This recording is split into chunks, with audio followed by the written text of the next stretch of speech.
Hallelujah, good morning. ಮತ್ತೊಂದು ದಿನದಲ್ಲಿ ನಮ್ಮ ಯೇಸುವಿನ ಶಿಲುಬೆಯ ಕುರಿತಾಗಿ ನಾವು ಧ್ಯಾನಿಸುತ್ತಾ ಇದ್ದೇವೆ. ಶಿಲುಬೆಯಲ್ಲಿ ಆತನು ಅರ್ಪಿಸಿರುವ ಯಜ್ಞದ ಕುರಿತಾಗಿ ದಿನಾಲೂ ದೇವ್ರ ಚಿತ್ತ ಇರುವುದಾದರೆ ಗುಡ್ ಫ್ರೈಡೇವರೆಗೂ ಎಷ್ಟೋ ವಿಷಯಗಳಿವೆ ಪ್ರಿಯರೇ. ಬೈಬಲ್ನಲ್ಲಿರುವಂತಹ ಪ್ರಾಮುಖ್ಯತೆ ಶಿಲುಬೆಯ ಕುರಿತಾಗಿದೆ. ಶಿಲುಬೆಯ ಸುವಾರ್ತೆ, ಶಿಲುಬೆಯ ಸತ್ಯತೆ, ಶಿಲುಬೆಯಿಂದ ಉಂಟಾಗುವ ವಿಮೋಚನೆ. ಶಿಲುಬೆ ಇಲ್ಲದಿದ್ದರೆ ಸುವಾರ್ತೆಯೇ ಇಲ್ಲ. ಕ್ರಿಸ್ತನಿಲ್ಲದಿದ್ದರೆ, ಶಿಲುಬೆಗೆ ಹಾಕಲ್ಪಟ್ಟ ಕ್ರಿಸ್ತನಿಲ್ಲದಿದ್ದರೆ ಮಾನವನಿಗೆ ಪಾಪ ಕ್ಷಮಾಪಣೆ ಇರ್ತಿರಲಿಲ್ಲ. ಬನ್ನಿ ಒಂದು ಚಿಕ್ಕ ಪ್ರಾರ್ಥನೆ ಮಾಡೋಣ. ಪರಿಶುದ್ಧ ದೇವರೇ, ನಿಮಗೆ ವಂದನೆಗಳು. ಕೆಲವೊಂದು ದೈವ ಭಕ್ತರು ಶಿಲುಬೆಗೆ ಹಾಕಲ್ಪಟ್ಟ ಯೇಸುವೆ ನಿಮಗೆ ಮಹಿಮೆ ಎಂದು ಹಾಡಿ ಶಿಲುಬೆಯಲ್ಲಿ ಅತಿಶಯಿಸುವ ಹಾಗೆ ಈ ಅಂತ್ಯ ದಿನಮಾನಗಳಲ್ಲಿ ನಾವು ಕೂಡ ನಿಮ್ಮ ಶಿಲುಬೆಯ ಕಾರ್ಯದಲ್ಲಿ ಆನಂದಿಸಿ ಶಿಲುಬೆಯ ಶಕ್ತಿ ಹೊಂದಿ ಶಿಲುಬೆಯ ಸಾಕ್ಷಿಗಳಾಗಿ ಬದುಕಲು ಸಹಾಯ ಮಾಡಿರೆಂದು ಕ್ರಿಸ್ತನ ನಾಮದಲ್ಲಿ ಬೇಡುತ್ತೇನೆ ತಂದೆಯೇ, ಆಮೇನ್. ದೇವರಿಗೆ ಸ್ತೋತ್ರ. ನಾವು ಈಗಾಗಲೇ ಗೆತ್ಸೆಮನೆ, ಗಬ್ಬಥಾ ಎನ್ನುವುದರ ಕುರಿತು ಧ್ಯಾನಿಸಿದ್ದೇವೆ. ನಿನ್ನೆ ಗಬ್ಬಥಾ, ಮೊನ್ನೆ ಗೆತ್ಸೆಮನೆ, ಈ ದಿನ ಗೊಲ್ಗೋಥಾ ಎಂಬ ಸ್ಥಳದ ಕುರಿತು ಧ್ಯಾನಿಸಲಿಕ್ಕಿದ್ದೇವೆ. ಯೋಹಾನ ಸುವಾರ್ತೆ 19ನೇ ಅಧ್ಯಾಯದಲ್ಲಿ ಯೇಸುವನ್ನು ಬಹಿರಂಗವಾಗಿ ಅವಮಾನಪಡಿಸಿದ ನಂತರ ಯೇಸುವನ್ನು ಶಿಲುಬೆಗೆ ಹಾಕಿಸಲು ಪಿಲಾತನು ಒಪ್ಪಿಸಿಕೊಟ್ಟಾಗ ಅವರು ಯೇಸುವನ್ನು 19ನೇ ಅಧ್ಯಾಯ 17ನೇ ವಚನ ಯೋಹಾನ ಸುವಾರ್ತೆ ಪ್ರಿಯರೇ, ಅವರು ಯೇಸುವನ್ನು ತೆಗೆದುಕೊಂಡು ಹೋದರು. ಆತನು ತನ್ನ ಶಿಲುಬೆಯನ್ನು ತಾನೇ ಹೊತ್ತುಕೊಂಡು ಕಪಾಲ ಸ್ಥಳವೆಂಬ ಸ್ಥಾನಕ್ಕೆ ಹೋದನು. ಇದಕ್ಕೆ ಇಬ್ರಿಯ ಮಾತಿನಲ್ಲಿ ಅದಕ್ಕೆ ಗೊಲ್ಗೋಥಾ ಎಂದು ಹೆಸರು. ಆ ಭಾರವಾದ ಶಿಲುಬೆಯನ್ನು ಯೇಸುವಿನ ಭುಜದ ಮೇಲಿಟ್ಟು ಆತನನ್ನು ಆ ಗೊಲ್ಗೋಥಾ ಎಂಬ ಆ ಗುಡ್ಡದ ಮೇಲೆ ತೆಗೆದುಕೊಂಡು ಹೋದರು.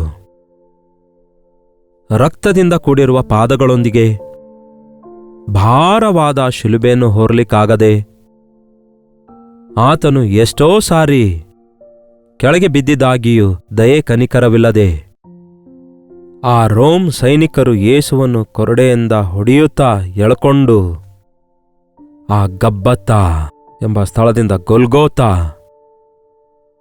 ಎಂಬ ಸ್ಥಳಕ್ಕೆ ನಡೆಸಿಕೊಂಡು ಹೋಗ್ತಾರೆ. ಲೋಕದ ಪಾಪವನ್ನು ಹೊತ್ತುಕೊಂಡು ಹೋಗುವ ದೇವರ ಯಜ್ಞದ ಕುರಿಮರಿ ನಿಮ್ಮ ನಮ್ಮ ಪಾಪವನ್ನು ಶಿಲುಬೆಯ ರೂಪದಲ್ಲಿ ಅವು ಆತನ ಮೇಲೆ ಹೋರಿಸಲಾದವು. ಶಿಲುಬೆ ಅಂದರೆ ಒಂದು ಶಾಪಕ್ಕೆ ಗುರುತಾಗಿದೆ. ಮರದ ಕಂಬಕ್ಕೆ ನೇತು ಹಾಕಲ್ಪಟ್ಟನು ಶಾಪಗ್ರಸ್ತನೆಂದು ಶಾಸ್ತ್ರ ಹೇಳುತ್ತೆ. ಪ್ರತಿಯೊಬ್ಬನು ತನ್ನ ಪಾಪವನ್ನು, ಶಾಪವನ್ನು ತಾನೇ ಸಹಿಸಿಕೊಳ್ಳಬೇಕಾಗಿತ್ತು. ಯಾಕೆಂದರೆ ಪಾಪವು ಕೊಡುವ ಸಂಬಳ ಮರಣ. ಆದರೆ ಯೇಸು ಕ್ರಿಸ್ತನು ನಮ್ಮನ್ನು ಮರಣದಿಂದ ತಪ್ಪಿಸುವುದಕ್ಕಾಗಿ ಮರಣದ ಅಧಿಕಾರಿಯನ್ನು ಅಂದರೆ ಸೈತಾನನನ್ನು ಮರಣದಿಂದಲೇ ಜಯಿಸುವುದಕ್ಕಾಗಿ ನಮ್ಮ ಹಾಗೆ ರಕ್ತ ಮಾಂಸದಲ್ಲಿ ಪಾಲುಗಾರನಾದನು. ಇದಕ್ಕೋಸ್ಕರವೇ ನಾನು ಬಂದಿದ್ದೇನೆ, ನಿಮಗೋಸ್ಕರ ನಾನು ಪ್ರಾಣ ಕೊಡ್ತಿದ್ದೇನೆ. ನನ್ನ ಪ್ರಾಣ ಯಾರೂ ತೆಗೆಯಲಾರರು. ನನ್ನ ಪ್ರಾಣ ನಾನೇ ಕೊಡಬಲ್ಲೆನು, ನನ್ನ ಪ್ರಾಣ ನಾನೇ ತೆಗೆದುಕೊಳ್ಳಬಲ್ಲೆನು. ಕುರಿಗಳಿಗೆ ನಾನೇ ಒಳ್ಳೆ ಕುರುಬ, ಒಳ್ಳೆ ಕುರುಬನು ತನ್ನ ಕುರಿಗಳಿಗಾಗಿ ತನ್ನ ಪ್ರಾಣ ಕೊಡುವನು ಎಂಬ ವಾಕ್ಯ ಅಕ್ಷರಶಃ ನೆರವೇರುವುದನ್ನು ನೋಡ್ತೇವೆ. ಅದು ಒಂದು ಬೆಟ್ಟ, ಗೊಲ್ಗೋಥಾ. ಇಬ್ರಿಯ ಭಾಷೆಯಲ್ಲಿ ಅದಕ್ಕೆ ಗೊಲ್ಗೋಥಾ ಎಂದು ಕರೆಯುತ್ತಾರೆ. ಅದಕ್ಕೆ ನಮ್ಮ ಕನ್ನಡದಲ್ಲಿ ಕಪಾಲ ಸ್ಥಳ ಎಂದರ್ಥ. ಅಂದರೆ ಗೋಲಾಕಾರದಲ್ಲಿರುವಂತಹ ಒಂದು ಗುಡ್ಡ. ಅದು ಯೆರೂಸಲೇಮಿನ ಊರಿನ ಆಚೆಗೆ ದಾರಿಯಲ್ಲಿ ಹೋಗುವಂಥವರು ನೋಡುವ ಹಾಗಿರುವ ಗುಡ್ಡಾಗಿತ್ತು. ಅನೇಕ ಮಂದಿ ಅಪರಾಧಿಗಳನ್ನು ಅಲ್ಲಿ ಶಿಲುಬೆಗೆ ಹಾಕ್ತಾ ಇದ್ರು. ದರೋಡೆಕೋರ ಕಳ್ಳರನ್ನು, ಭಯಂಕರವಾದ ಹಂತಕರನ್ನು ಕ್ಯಾಪಿಟಲ್ ಪನಿಷ್ಮೆಂಟ್ ಆಗಿ ಅವರನ್ನು ಹಾಗೆ ಶಿಲುಬೆಗೆ ಹಾಕಿದ್ರೆ ಸುಡು ಬಿಸಿಲಲ್ಲಿ ಅವರು ಸುಡುತ್ತಾ ಆ ತಗ್ಗಿನ ಕಾಗೆಗಳು ಬಂದು ಅವರ ಕಣ್ಣುಗಳನ್ನೆಲ್ಲ ಕಿತ್ತಾಕ್ತಾ ಇದ್ವು. ಅವರು ಹಾಗೆಯೇ ಕಿರ್ಚಿ ಸಾಯ್ತಾ ಇರುವಾಗ ಆ ಕಡೆಯಿಂದ ಹೋಗುವವರು ನೋಡ್ಕೊಳ್ತಾ ಹೋಗ್ತಿದ್ರು. ನೋಡಿದವರು ಯಾರೂ ಅಪರಾಧ ಮಾಡಲಾರದಂತೆ ಇರುವುದಕ್ಕಾಗಿ ಎಚ್ಚರವಾಗಿ ಬಹಿರಂಗವಾಗಿ ಶಿಲುಬೆಗೆ ಹಾಕ್ತಿದ್ರು. ಎಲ್ಲಾ ಶಿಕ್ಷೆಗಳಲ್ಲಿ ಅತ್ಯಂತ ಘೋರವಾದ ಶಿಕ್ಷೆ ಶಿಲುಬೆಯ ಶಿಕ್ಷೆಯಾಗಿತ್ತು. ಅಂತಹ ಶಿಕ್ಷೆ ನಮ್ಮ ಯೇಸು ನಮಗೋಸ್ಕರ ನಿಮಗೋಸ್ಕರ ಅನುಭವಿಸಿದ್ದಾರೆ. ಆತನು ಈ ಶಿಕ್ಷೆ ಅನುಭವಿಸಿದ್ದು ಸಾಕು ಪ್ರಿಯರೇ. ಮತ್ಯಾವ ಅದ್ಭುತ ನಮಗೆ ಬೇಕು ಹೇಳಿ? ಇನ್ನು ಏನ್ ಬೇಕು ನಿಮಗೆ? ನಿಮ್ಮ ಸ್ಥಾನದಲ್ಲಿ ಆತನು ಮರಣ ಹೊಂದಿ ನಿಮಗೆ ಜೀವ ಕೊಟ್ಟಿದ್ದಾನೆ, ನಿತ್ಯ ಜೀವ ಕೊಟ್ಟಿದ್ದಾನೆ ಎನ್ನುವುದು ಸಾಕಾಗುವುದಿಲ್ಲವೋ? ಪ್ರಾಣ ಕೊಡುವಷ್ಟು ಪ್ರೀತಿಸಿರುವ ಯೇಸುವನ್ನು ನಾವು ಮನಪೂರ್ವಕವಾಗಿ ಹೃದಯಪೂರ್ವಕವಾಗಿ ಪ್ರಾಣ ಅರ್ಪಿಸಿಕೊಳ್ಳುವಂತೆಯೋ ಎನ್ನುವ ಹಾಗೆ ನಾವು ಯೇಸುವನ್ನು ಪ್ರೀತಿಸಬೇಕಲ್ಲವೇ? ಆ ಗೊಲ್ಗೋಥಾ ಕಪಾಲ ಸ್ಥಳ, ಕನ್ನಡದಲ್ಲಿ ಕಪಾಳ ಸ್ಥಳ ಅನ್ನುತ್ತಾರೆ, ಅದಕ್ಕೆ ಗ್ರೀಕ್ ಭಾಷೆಯಲ್ಲಿ ಕಲ್ವರಿ ಅನ್ನುತ್ತಾರೆ. ಅದನ್ನು ಕೂಡ ಒಮ್ಮೆ ನೋಡೋಣ ಬನ್ನಿ. ಲೂಕನ ಸುವಾರ್ತೆ 23ನೇ ಅಧ್ಯಾಯ 33ನೇ ವಚನ ಓದುತ್ತೇನೆ ಕೇಳ್ರಿ. ಲೂಕನ ಸುವಾರ್ತೆ 23:33. ಅವರು ಕಪಾಳವೆಂಬ ಸ್ಥಳಕ್ಕೆ ಬಂದಾಗ, ಅದಕ್ಕೆ ಒಂದು ಫುಟ್ನೋಟ್ ಇದೆ ನೋಡಿ, ಕಲ್ವರಿ. ಕಪಾಳವೆಂಬ ಸ್ಥಳ, ಗೊಲ್ಗೋಥಾ, ಕಲ್ವರಿ, ಈ ಮೂರು ಒಂದೇ. ಆದರೆ ಕನ್ನಡದಲ್ಲಿ ಕಪಾಲ ಸ್ಥಳ ಅಂತಾರೆ. ಅದೊಂದು ಬುರುಡೆ ಥರ ಇರುತ್ತೆ, ಅರ್ಥ ಆಯ್ತಾ? ಗ್ರೀಕ್ನಲ್ಲಿ ಕಲ್ವರಿ, ಇಬ್ರಿಯ ಭಾಷೆಯಲ್ಲಿ ಗೊಲ್ಗೋಥಾ. ಅಲ್ಲಿ ಯೇಸುವನ್ನು ಶಿಲುಬೆಗೆ ಹಾಕಿ ಆತನ ಸಂಗಡ ಇಬ್ಬರು ಅಪರಾಧಿಗಳನ್ನು, ಭಯಂಕರವಾದ ಅಪರಾಧಿಗಳನ್ನು ಶಿಲುಬೆಗೆ ಹಾಕ್ತಾರೆ. ಆಗಲೇ ಆ ಮಧ್ಯದಲ್ಲಿ ಹಾಕಲ್ಪಟ್ಟ ಯೇಸು ಕ್ರಿಸ್ತನ ಶಿಲುಬೆಯೂ ಕೂಡ ಅದು ಆತನಿಗಾಗಿ ತಯಾರು ಮಾಡಿದಲ್ಲ, ಬರಬ್ಬನಿಗೋಸ್ಕರ ತಯಾರು ಮಾಡಿದಾಗಿತ್ತು. ಬರಬ್ಬ ದರೋಡೆಕೋರ, ಕಳ್ಳನೂ ನರಹಂತಕನೂ ಕೊಲೆಗಾರನೂ ಆಗಿದ್ದ, ದರೋಡೆಕೋರನಾಗಿದ್ದ. ಆ ಪಿಲಾತನು ಯೇಸುವನ್ನು ಗಬ್ಬತಾ ಎಂಬ ಸ್ಥಳದಲ್ಲಿ ಹೊರಗೆ ಕರೆಸಿ ತಂದು ನಿಲ್ಲಿಸಿ, ನಿಮಗೆ ಈ ಯೇಸು ಬೇಕೋ, ನಿಮಗೆ ಈ ನಿಮ್ಮ ರಾಜನು ಬೇಕೋ, ಇಲ್ಲವೇ ಈ ದರೋಡೆಕೋರನಾದ ಕಳ್ಳ ದುರ್ಮಾರ್ಗಿಯಾದ ಬರಬ್ಬನು ಬೇಕೋ, ನಿಮ್ಗೆ ಯಾರು ಬೇಕು ಕೋರಿಕೊಳ್ಳಿರಿ ಅಂದಾಗ ಆ ಕಾಲದ ಪ್ರಜೆಗಳೆಲ್ಲರೂ ನಮಗೆ ಬರಬ್ಬನೇ ಬೇಕು. ಮತ್ತೆ ಯೇಸುವಿಗೆ ಏನ್ ಮಾಡನ್ನುತ್ತೀರಿ ಅಂದ್ರೆ ಶಿಲುಬೆಗೆ ಹಾಕಿರಿ ಅನ್ನುತ್ತಾರೆ. ಈ ದಿನವೂ ಕೂಡ ಹಾಗೆ ಕೂಗಿಕೊಳ್ತಿದ್ದಾರೆ. ಜನರಿಗೆ, ಪ್ರಜೆಗಳಿಗೆ ನೀತಿ ನ್ಯಾಯ ಬೇಕಾಗಿಲ್ಲ. ದರೋಡೆಕೋರ, ಕಳ್ಳರು, ಮೋಸಗಾರರು, ಸುಳ್ಳುಗಾರರು ಅಂಥವರನ್ನೇ ಕೋರಿಕೊಳ್ತಾರೆ ನೋಡಿರಿ. ಎಲೆಕ್ಷನ್ ಬಂದ್ರೆ ಸಾಕು, ಅವರೇ ಆರಿಸಲ್ಪಡುವುದನ್ನು ಕಾಣ್ತೇವಲ್ಲವೇ? ನ್ಯಾಯವಾಗಿ ನಿಂತವನು, ಸತ್ಯವಾಗಿ ನಿಂತವನು, ಯಥಾರ್ಥವಾಗಿ ನಿಂತವನು, ಲಂಚ ಕೊಡದವನು, ಮೋಸ ಮಾಡದವನು ನಮಗೆ ಬೇಕಾಗಿಲ್ಲ ಅಂತಾರೆ. ಮೋಸಗಳು, ಲಂಚಗಳು, ಸುಳ್ಳುಗಳು, ದುಡ್ಡು ಇಲ್ಲದಿದ್ದರೆ ನಾವು ಬದುಕಲ್ಲ ಎನ್ನುವಂತೆ ಜನರಿದ್ದಾರಲ್ವೋ? ಯಾವನೂ ದೇವರಿಗೂ ಹಣಕ್ಕೂ ದಾಸನಾಗಿರುವುದಿಲ್ಲ ಎಂದು ವಾಕ್ಯ ಹೇಳುತ್ತೆ. ಲೋಕವನ್ನು ಪ್ರೀತಿಸುವವನು ದೇವರನ್ನು ಹಿಂಬಾಲಿಸಲ್ಲ, ದೇವರನ್ನು ಹಿಂಬಾಲಿಸುವವನು ಲೋಕದೊಂದಿಗೆ ಐಕ್ಯವಾಗಿರಲ್ಲ. ಯೇಸು ಕ್ರಿಸ್ತನು ನನಗೋಸ್ಕರ, ನಿಮಗೋಸ್ಕರ ಶಿಲುಬೆಯ ಶಿಕ್ಷೆಯನ್ನು ಅನುಭವಿಸಿದ್ದಾರೆ.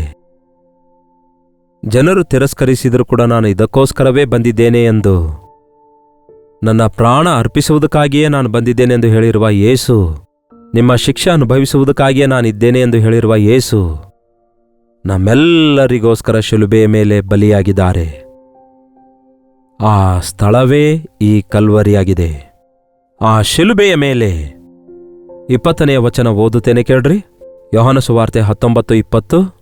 ಅವರು ಯೇಸುವನ್ನು ಶಿಲುಬೆಗೆ ಹಾಕಿದ ಸ್ಥಳವು ಪಟ್ಟಣಕ್ಕೆ ಹತ್ತಿರವಾದದ್ದರಿಂದ ಯೆಹೂದ್ಯರಲ್ಲಿ ಬಹಳ ಮಂದಿ ಆ ವಿಳಾಸವನ್ನು ಓದಿದರು. ಅದು ಇಬ್ರಿಯ, ತಾಲಿನ್, ಗ್ರೀಕ್ ಭಾಷೆಗಳಲ್ಲಿ ಬರೆದಿತ್ತು.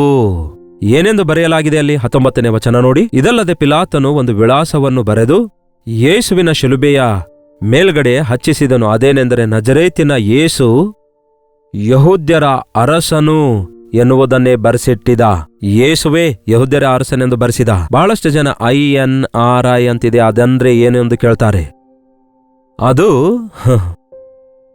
ರೋಮ, ಇಬ್ರಿಯ, ಗ್ರೀಕ್ ಭಾಷೆಗಳಲ್ಲಿ ಬರೆಯಲ್ಪಟ್ಟಿರುವ ಮಾತಾಗಿತ್ತು. ನಜರೇತಿನ ಯೇಸುವೇ ಯೆಹೂದ್ಯರ ಅರಸನು ಎಂದು ಬರೆಯಲಾಗಿತ್ತು. ಯೆಹೂದ್ಯರ ಅರಸನೇ ಈ ನಜರೇತಿನ ಯೇಸು ಎಂಬುದಾಗಿತ್ತು. ಪಿಲಾತನು ಬೋರ್ಡ್ ಇರಿಸಿದ ನಂತರ 3 ಭಾಷೆಯಲ್ಲಿ ಅದು ಬರೆಯಲಾಗಿತ್ತು. ಅಂದರೆ ಇಬ್ರಿಯದವರು ಓದುತ್ತಿದ್ದಾರೆ, ರೋಮನ್ನರೂ ಓದುತ್ತಿದ್ದಾರೆ, ಗ್ರೀಕ್ ಭಾಷೆಯವರು ಓದುತ್ತಿದ್ದಾರೆ. ಒಂದು ವೇಳೆ ಕನ್ನಡದವರಲ್ಲಿ ಇರೋದಾದರೆ ಆ ಕಾಲದಲ್ಲಿ ಕನ್ನಡವೂ ಕೂಡ ಬರೆಯುತ್ತಿದ್ರೇನೋ. ಅದೇನಂತೆ? ನಜರೇತಿನ ಯೇಸು ಯೆಹೂದ್ಯರ ಅರಸನು ಎಂದು ಬರೆಯಲಾಗಿತ್ತು. ಅಂದರೆ ಈ ದಿನ ರಾಜರ ರಾಜನು, ಪ್ರಭುಗಳ ಪ್ರಭುವಾಗಿದ್ದಾನೆ ಎಂಬುದಾಗಿ ಅದರ ಅರ್ಥ. ಆತನು ಮಹಾರಾಜನು, ಆತನು ರಾಜಾದಿರಾಜನು, ಪ್ರಭುಗಳ ಪ್ರಭು ಶೀಘ್ರದಲ್ಲೇ ತನ್ನ ಆರ್ಭಾಟದೊಂದಿಗೆ ಬರುವಾತನಾಗಿದ್ದಾನೆ. ನಾನು ರಾಜನೇ, ಆದರೆ ನನ್ನ ರಾಜ್ಯವು ಭೂ ಸಂಬಂಧವಾದದಲ್ಲ, ಪರಲೋಕ ಸಂಬಂಧವಾದದಾಗಿದೆ ಅಂದಿದ್ದಾರೆ. ಆತನು ಯಾರಿಗೆ ರಾಜನು? ದೇಶಕ್ಕೊಬ್ಬ ರಾಜನಿರ್ತಾನೆ, ದೇಶದಲ್ಲಿ ಬಹಳಷ್ಟು ಜನ ರಾಜರಾಗ್ತಾರೆ. ಆದರೆ ಆತನು ಎಲ್ಲರಿಗೂ ಪ್ರಭು, ಆತನು ಎಲ್ಲರಿಗೂ ರಾಜನು. ಅತ್ಯಧಿಕವಾದ ಅತ್ಯುನ್ನತನಾದ ಸಿಂಹಾಸನದ ಮೇಲೆ ಆಸೀನರೂಢನಾದವನು. ಆತನ ರಾಜ್ಯವು ಶಾಶ್ವತವಾದದ್ದಾಗಿದೆ. ಆತನು ರಾಜನು ಎಂಬುದಾಗಿ ಎಲ್ಲಾ ಭಾಷೆಯವರಿಗೆ, ಎಲ್ಲಾ ಜಾತಿಯವರಿಗೆ, ಎಲ್ಲಾ ವಂಶದವರಿಗೆ, ಎಲ್ಲಾ ಅನ್ಯಜನರಿಗೆ ತಿಳಿಯಪಡಿಸಬೇಕಾಗಿದೆ. ಆತನು ತನ್ನ ರಕ್ತ ಸುರಿಸಿ ಆಯಾ ವಂಶದವರಿಗೆ, ಆಯಾ ಜಾತಿಯವರಿಗೆ, ಆಯಾ ಭಾಷೆಯವರಿಗೆ, ಪ್ರಜೆಗಳವರಿಗೆ ತನ್ನ ರಕ್ತ ಸುರಿಸಿ ಕೊಂಡುಕೊಂಡಿದ್ದಾರೆ. ಎಲ್ಲರಿಗಾಗಿ ಆತನು ರಕ್ತ ಸುರಿಸಿದ್ದಾನೆ. ಅದಕ್ಕಾಗಿಯೇ ಕಲ್ವರಿ ಶಿಲುಬೆ ಮೇಲೆ ನೇತಾಡಲ್ಪಟ್ಟಿದ್ದಾನೆ. ಅದಕ್ಕೆ ಕಲ್ವರಿ ಅಂದರೆ ನನಗೆ ಬಹಳ ಇಷ್ಟ. ಆ ಕಲ್ವರಿಯ ದರ್ಶನದ ಮುಖಾಂತರ ನನ್ನ ಹೃದಯ ಮಾರ್ಪಟ್ಟಿತು. 1971 ವರ್ಷದ ಫೆಬ್ರವರಿ 15ರಂದು ನನ್ನ ಹೃದಯವನ್ನು ಸ್ಪಂದಿಸಿರುವ, ನನ್ನ ಕಲ್ಲಾದ ಹೃದಯ ಒಡೆದು ಹಾಕಿದ್ದು ಶಿಲುಬೆಯ ದೃಶ್ಯವಾಗಿತ್ತು. ಶಿಲುಬೆಯಲ್ಲಿ ನೇತು ಹಾಕಲ್ಪಟ್ಟ ಯೇಸುವಿನ ಸ್ವರ ನನ್ನ ಹೃದಯದೊಳಗೆ ಇವತ್ತಿಗೂ ಪ್ರತಿಧ್ವನಿಸುತ್ತಲೇ ಇದೆ. ನಿನಗೋಸ್ಕರ ನನ್ನ ಪ್ರಾಣ ಕೊಟ್ಟಿದ್ದೇನೆ. ಈ ದಿನ ಜನರೆಲ್ಲರಿಗೋಸ್ಕರ ತನ್ನ ರಕ್ತ ಸುರಿಸಿದ್ದಾನೆ. ಎಲ್ಲರಿಗೂ ಆತನು ಪ್ರಭುವಾಗಿದ್ದಾನೆ. ಆತನು ಎಲ್ಲರ ಪಾಪ ಹೊತ್ತುಕೊಂಡಿರೋದ್ರಿಂದ ಆತನು ಪ್ರತಿಯೊಬ್ಬರಿಗೋಸ್ಕರ ವೈಯಕ್ತಿಕವಾಗಿ ಒಡೆಯನಾಗಿದ್ದಾರೆ. ಕಾರಣ, ಪ್ರತಿಯೊಬ್ಬರ ದೋಷವು ಆತನ ಮೇಲೆ ಹೊರಿಸಲಾಯಿತು. ಆ ಕಲ್ವರಿ ಬೆಟ್ಟ ಈ ದಿನಕ್ಕೂ ಕೂಡ ಯೆರೂಸಲೇಮಿನಲ್ಲಿ ಇದೆ. ಬೆಟ್ಟಗಳನ್ನು ನಾವು ಪೂಜಿಸೋದಿಲ್ಲ, ಶಿಲುಬೆಗಳನ್ನು ನಾವು ಪೂಜಿಸಲ್ಲ. ಆದರೆ ಶಿಲುಬೆಗೆ ಹಾಕಲ್ಪಟ್ಟ ಕ್ರಿಸ್ತನನ್ನು ನಾವು ಆರಾಧಿಸುತ್ತೇವೆ. ಕೆಲವರಿಗೆ ಶಿಲುಬೆ ಬೇಕು, ಆದರೆ ಕ್ರಿಸ್ತನು ಬೇಡ. ಇನ್ನು ಕೆಲವರಿಗೆ ಕ್ರಿಸ್ತನು ಬೇಕು, ಆದರೆ ಶಿಲುಬೆ ಬೇಡ. ಅಂದರೆ ಕೆಲವರಿಗೆ ಶಿಲುಬೆ ಮಾತ್ರ ಇರಬೇಕು, ಕ್ರಿಸ್ತನ ಬೋಧನೆ ಬೇಡ.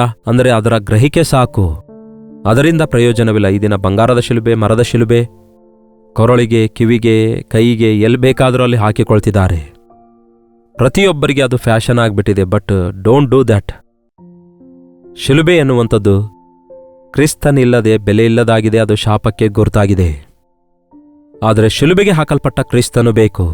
ನಮಗೆ ಕ್ರಿಸ್ತನು ಬೇಕು. ಕ್ರಿಸ್ತನು ಕೊಡುವ ಆಶೀರ್ವಾದಗಳು ಬೇಕು, ದಿವ್ಯ ದಾನಗಳು ಬೇಕು. ನಮಗೆ ಶ್ರಮೆಗಳು ಬೇಡ, ನಿಂದೆಗಳು ಬೇಡ, ನಮಗೆ ಬಾಧೆಗಳು ಬೇಡ ಎಂದು ಕೆಲವರು ಹೇಳ್ತಾರೆ.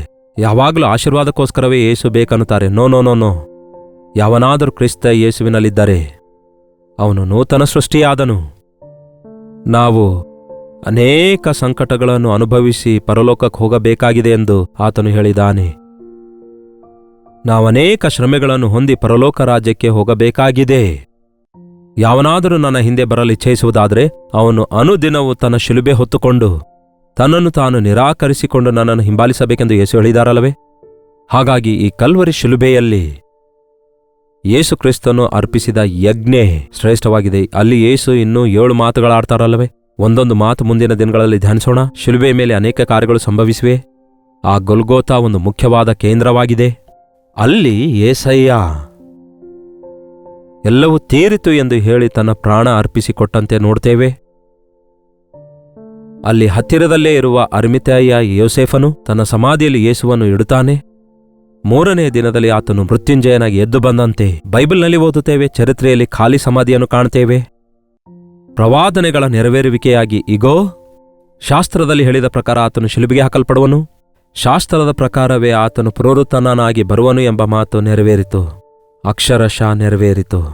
ನಮ್ಮ ದೇವರು ಸಜೀವವುಳ್ಳವನು. ಹಾಗಾಗಿ ಈ ದಿನ ಶಿಲುಬೆಯಲ್ಲಿ ಯೇಸು ಶ್ರಮೆ ಪಡ್ತಿದ್ದಾರೆ ಎಂದು ನಾವು ಶ್ರಮೆ ಪಡುವ ಅವಶ್ಯಕತೆ ಇಲ್ಲ. ಶ್ರಮೆ ಮರಣ ದಿನ ಅಂದ್ಕೊಂಡು ನಾವೇನೋ ಒಂಥರ ಮುಖ ಸಪ್ಪಗಿಟ್ಕೊಂಡು ಉಪವಾಸವಿರುತ್ತಾ ನಾವು ದುಃಖ ಮುಖವುಳ್ಳವರಾಗಿರುವಂಥದ್ದು ದೇವರ ಉದ್ದೇಶವಲ್ಲ. ಆದರೆ ಆತನ ಶಿಲುಬೆಯನ್ನು ಜ್ಞಾಪಕ ಮಾಡಿಕೊಂಡು ಅಯ್ಯೋ ಆತನಿಗೆ ಹೊಡೆದ್ರಲ್ಲವೇ, ಮುಖದ ಮೇಲೆ ಉಗಿದ್ರಲ್ಲವೇ, ಮೊಳೆ ಹೊಡೆದ್ರಲ್ಲವೇ, ಹೀಗೆ ನೀವು ಕಣ್ಣೀರು ಸುರಿಸಿ ಅಯ್ಯೋ ಪಾಪ ಅಂತ ಹೇಳೋದ್ರಿಂದ ಯಾವ ಪ್ರಯೋಜನವಿಲ್ಲ. ಯೆರೂಸಲೇಮಿನ ಕುಮಾರ್ತೆಯರೇ, ನನಗೋಸ್ಕರ ಅಳಬೇಡಿರಿ, ನಿಮಗೋಸ್ಕರವೂ ನಿಮ್ಮ ಮಕ್ಕಳಿಗೋಸ್ಕರವೂ ಅಳಿರಿ ಎಂದು ಯೇಸು ಹೇಳ್ತಾರಲ್ಲವೇ? ನಾನೇ ಅಲ್ಲವೋ ಯೇಸುವಿಗೆ ಶಿಲುಬೆಗೆ ಹಾಕಿದ್ದು? ನನ್ನ ದೋಷಗಳು ತಾನೇ ಆತನಿಗೆ ಶಿಲುಬೆಯಲ್ಲಿ ಬಲಿ ತೆಗೆದುಕೊಂಡದ್ದು? ನನಗೋಸ್ಕರವಲ್ಲವೋ ನನ್ನ ಯೇಸು ಶಿಲುಬೆಯಲ್ಲಿ ಮರಣ ಹೊಂದಿರೋದು? ನನ್ನನ್ನು ವಿಮೋಚಿಸುವುದಕ್ಕಾಗಿ ತಾನೇ ಆತನು ಎಂತಹ ದೊಡ್ಡ ರಕ್ಷಣೆ ಸಿದ್ಧ ಮಾಡಿದ್ದಾರೆಂದು ಜ್ಞಾಪಕ ಮಾಡಿಕೊಳ್ಳಲು ಎಷ್ಟರ ಮಟ್ಟಿಗೆ ಆತನು ನಮ್ಮನ್ನು ಪ್ರೀತಿಸಿದ್ದಾನೆ ಎಂದು ಜ್ಞಾಪಕ ಮಾಡಿಕೊಂಡು ಆತನನ್ನು ಪ್ರೀತಿಸುವುದಕ್ಕೋಸ್ಕರ ಮಾತ್ರವೇ ಈ ಶಿಲುಬೆಯ ಕುರಿತು ನಾವು ಧ್ಯಾನಿಸ್ತಿದ್ದೇವೆ. ತಲೆಬಾಗಿಸಿರಿ, ಪ್ರಾರ್ಥಿಸೋಣ. ಪರಿಶುದ್ಧ ದೇವರೇ, ಪ್ರೀತಿಯುಳ್ಳ ತಂದೆಯೇ, ಗೆತ್ಸೆಮನೆ, ಗಬ್ಬತ್ತಾ, ಗೊಲ್ಗೋತಾ ಎಂಬ ಸ್ಥಳದಲ್ಲಿ ನೀವು ನಮಗಾಗಿ ಅರ್ಪಿಸಿರುವ ಯಜ್ಞವನ್ನು ನಾವು ಜ್ಞಾಪಕ ಮಾಡಿಕೊಳ್ಳುತ್ತಿರುವಾಗ ನಿಮ್ಮ ಪ್ರಾರ್ಥನೆಯನ್ನು, ನಿಮ್ಮ ತ್ಯಾಗವನ್ನು, ನಿಮ್ಮ ಬಹಿರಂಗವಾಗಿ ನೀವು ಅನುಭವಿಸಿರುವ ಅವಮಾನವನ್ನು, ಶಿಲುಬೆಯಲ್ಲಿ ನೇತು ಹಾಕಲ್ಪಟ್ಟು ಜಜ್ಜಲ್ಪಟ್ಟಿದ್ದೀರಲ್ಲವೇ, ನಮಗೋಸ್ಕರ, ನಮ್ಮ ಪಾಪಗಳಿಗೋಸ್ಕರ ಪ್ರಾಯಶ್ಚಿತ್ತ ಬಲಿಯಾಗಿ ಅರ್ಪಿಸಿರುವ ನಿಮ್ಮ ಯಜ್ಞಕ್ಕಾಗಿ ನಿಮಗೆ ವಂದನೆಗಳು. ಇಂತಹ ದೊಡ್ಡ ರಕ್ಷಣೆಯನ್ನು ನಿರ್ಲಕ್ಷ್ಯ ಮಾಡುವುದಾದರೆ ನಾವು ತಪ್ಪಿಸಿಕೊಳ್ಳೋದು ಹೇಗೆ ಎಂದು ಗ್ರಹಿಸಿ, ಶಿಲುಬೆಯ ಮೂಲಕ ಉಂಟಾಗುವ ಪಾಪ ಕ್ಷಮಾಪಣೆಯನ್ನು, ಕ್ರಿಸ್ತನ ರಕ್ತದಲ್ಲಿ ತೊಳೆಯಲ್ಪಡುವುದರಿಂದ ಉಂಟಾಗುವ ಶುದ್ಧೀಕರಣದ ಜೀವನ ನಮ್ಮ ಒಬ್ಬೊಬ್ಬರಿಗೂ ಅನುಗ್ರಹಿಸಿರಿ ಎಂದು ಕ್ರಿಸ್ತನ ನಾಮದಲ್ಲಿ ಬೇಡುತ್ತೇನೆ ತಂದೆಯೇ, ಆಮೇನ್. ನಮ್ಮ ತಂದೆಯಾದ ದೇವರ ಪ್ರೀತಿಯೂ, ಮಗನಾಗಿರುವ ಕ್ರಿಸ್ತನ ಕೃಪೆಯೂ, ಆದರಣೆಕರ್ತನಾದ ಪವಿತ್ರಾತ್ಮನ ಸಹವಾಸವು ಕೂಡಿ ಬಂದಿರುವ ನಮ್ಮೆಲ್ಲರ ಸಂಗಡ ಇಂದಿಗೂ ಸದಾಕಾಲಕ್ಕೂ ನೆಲೆಯಾಗಿರಲಿ. ಆಮೇನ್. ದೇವರಿಗೆ ಸ್ತೋತ್ರ. ನೀವು ಇನ್ನೂ ಹೆಚ್ಚು ಶಿಲುಬೆ ಕುರಿತು ಧ್ಯಾನಿಸಿರಿ. ಶಿಲುಬೆ ಕುರಿತು ಧ್ಯಾನಿಸೋದಂದ್ರೆ ಗೊಂಬೆ ಇಟ್ಕೊಂಡು ಪೂಜಿಸೋದಲ್ಲ, ಆದರೆ ಶಿಲುಬೆಯ ಮೇಲೆ ಯೇಸು ತೋರಿಸಿದ ಪ್ರೀತಿಯ ಕುರಿತು ಧ್ಯಾನಿಸುತ್ತಿರುವ ಹಾಗೆ ಆತನ ಸಹನೆ, ಆತನ ಪ್ರೀತಿ, ಆತನ ದಯೆ, ಆತನ ಕನಿಕರ, ಆತನ ಪರಿಶುದ್ಧತೆ ನಾವು ಕೂಡ ಹೊಂದಿದವರಾಗಿ ನಾವು ಆತನ ಸಾಕ್ಷಿಗಳಾಗಿ ಜೀವಿಸಬೇಕು. ನಿಮ್ಮ ಪ್ರಾರ್ಥನಾ ಮನವಿ 8939731313 ನಂಬರ್ಗೆ, ನೀವು ಇತರ ದೇಶದಿಂದ ವೀಕ್ಷಿಸುವುದಾದರೆ ಕೊಡಲ್ಪಟ್ಟ ಇದೇ ನಂಬರ್ಗೆ ಕಳಿಸಿಕೊಡಿರಿ. ಮತ್ತು ಕರ್ತನ ಚಿತ್ತವಿರುವುದಾದರೆ ನಾಳೆ ಇದೇ ಅನುದಿನದ ಧ್ಯಾನ ಎಂಬ ಕಾರ್ಯಕ್ರಮದಲ್ಲಿ ಮತ್ತೆ ಭೇಟಿಯಾಗೋಣ. ಕಲ್ವರಿ ಶಿಲುಬೆಯ ಮೇಲೆ ಯೇಸು ಮಾಡಿದ ತ್ಯಾಗದ ಕುರಿತಾದ ಈ ವಿಶೇಷ ಸಂದೇಶಗಳನ್ನು ಅನುದಿನದ ಧ್ಯಾನದಲ್ಲಿ ಕೇಳಿ ಆಶೀರ್ವಾದ ಹೊಂದಿರಿ. ಅಲ್ಲಿವರೆಗೂ ದೇವರ ಮಹಾಕೃಪೆ ನಿಮ್ಮೆಲ್ಲರೊಂದಿಗಿರಲಿ.